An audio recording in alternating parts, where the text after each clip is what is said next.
প্ৰচণ্ড ধুমুহা বতাহজাকৰ মাজত এই পৰিয়ালটো এতিয়া ভয়বিত হৈছে, কাৰণ তেওঁলোকে ঘৰৰ ভিতৰত থাকিবলৈ এতিয়া ভয় কৰা হৈছে, কাৰণ প্ৰচণ্ড বতাহ ধুমুহা বলিছে।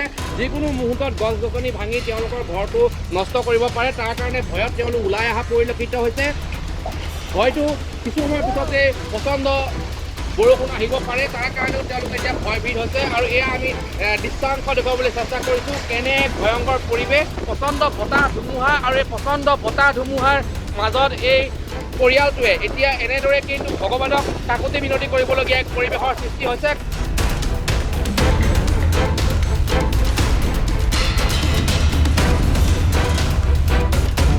কাৰণ প্ৰচণ্ড ধুমুহা বলিছে, তেওঁলোকৰ ঘৰটো সম্পূৰ্ণৰূপে জৰাজীৰ্ণ অৱস্থাত। প্ৰচণ্ড বতাহ ধুমুহাৰ পৰা ৰক্ষা পাবৰ কাৰণে তেওঁলোকে এতিয়া ভগৱানক কাকুতি মিনতি কৰাৰ বাহিৰে আৰু একো উপায়ন্তৰ নাই। আমি শিল্পীগৰাকীৰ পৰাই কিছু কথা জানিবলৈ চেষ্টা কৰিম। সম্ভৱ হ'লে আমি ঘৰৰ ভিতৰলৈকে অকণমান যদি সোমাই যাওঁ, কাৰণ বতাহ ধুমুহা আহিছে। দুখীয়া নিচলা দুখীয়া বুলি পেলাই ঘৰ এখন দি পেলাই আৰু কিবা বিধৱতাৰ লোন বা হিচাপত কিবা এটা আগবঢ়াই আইগৰাকীক অৰুণোদয় বা কিবা এটা দি পেলাই যদি সহায় সম্ভাল কৰে, তেতিয়াহ'লে আমি নথৈ সুখী হ'ম।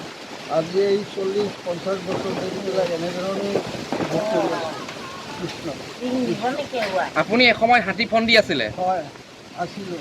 কেতিয়া আছিলে, ক'ত কেনেদৰে হাতী ধৰিছিলে? কাৰ্বি-আংলং ডিষ্ট্ৰিক্টে মোৰ ফাৰ্ষ্টত তাৰমানে পাৰ্মিশ্যন হৈছিলে কাৰ্বি-আংলং ডিষ্ট্ৰিক্টত। চনটো মই পাহৰি গ'লোঁ, আজিৰ পৰা তথাপি 40 বছৰ আগৰ কথা। হাতীও ধৰিছিলোঁ, আপোনাৰ প্ৰায় 6-7-8টামান ধৰিছিলোঁ। ধৰিলে কি হ'ব, ইতিমধ্যে অনিৰ্দিষ্টকাল হৈ পেলাই হাতী চিকাৰীটো বন্ধ কৰাৰ পিছত এই বৃহৎ এটা বিদ্যা উপাৰ্জন কৰি মই এতিয়া নিচলা দুখীয়া হৈ গ'লোঁ। এতিয়া আপোনাৰ চৰকাৰী ঘৰ নাই? নাই। আবেদন কৰিছে? কৰিছিলোঁ, কিন্তু নাপালোঁ। আৰু গাঁৱত যিসকলে আহে তেওঁলোকে পইচা বিচাৰে। এইবাৰ তালিকাত নাম নাহিলে আপোনাৰ? নাহিলে, গম পোৱা নাই। এতিয়াতো প্ৰচণ্ড ধুমুহা বতাহ বলিছে, আপোনাৰ ঘৰত যিকোনো মুহূৰ্তত খহাই নিব পাৰে বতাহে। এনেকুৱা আছে, ল'ৰা ছোৱালী লৈ পেলাই পালঙৰ তলত বা চাঙৰ তলত সোমাবলগীয়া হয়। বৰষুণ আহিলে ঘৰৰ ভিতৰত বৰষুণো পানী পৰে? পৰে।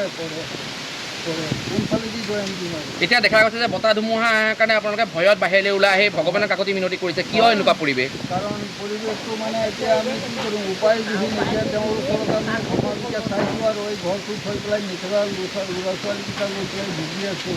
অৰুণোদয়ৰ সুবিধা লাভ কৰিছিলে নাই? আবেদন কৰিছিলে? নাই হোৱা। চৰকাৰী ঘৰ আবেদন কৰিছিলে? এতিয়া কেনেদৰে আপোনালোকৰ পৰিয়ালটো চলে? এতিয়া কেনেদৰে ল'ৰাটো বাহিৰত আছে, সি কিবা এটা দিয়ে আৰু দেউতাকৰ ইফালে সিফালে কিবা এটা উলিয়াই সেই তেনেকৈ চলোঁ আৰু উপায়টো নাই। এতিয়াতো প্ৰচণ্ড ধুমুহা বতাহ আহিছে, আপোনালোকে ভয়ত ঘৰৰ ভিতৰৰ পৰা বাহিৰলৈ ওলাই আহিছে, কাকতি মিনতি কৰিছে ভগৱানক। কিয় পৰিৱেশ এনেকুৱা হৈছে? সেইটো এতিয়া কি ক'ম আৰু, দুৰ্যোগে কৰিছে। ভগৱানৰ ওচৰতে বতাহ ধুমুহা দেখি ভয় লাগিছে? ভয় লাগিছে আকৌ, কিনো কৰিম এতিয়া, উপায়টো নাই।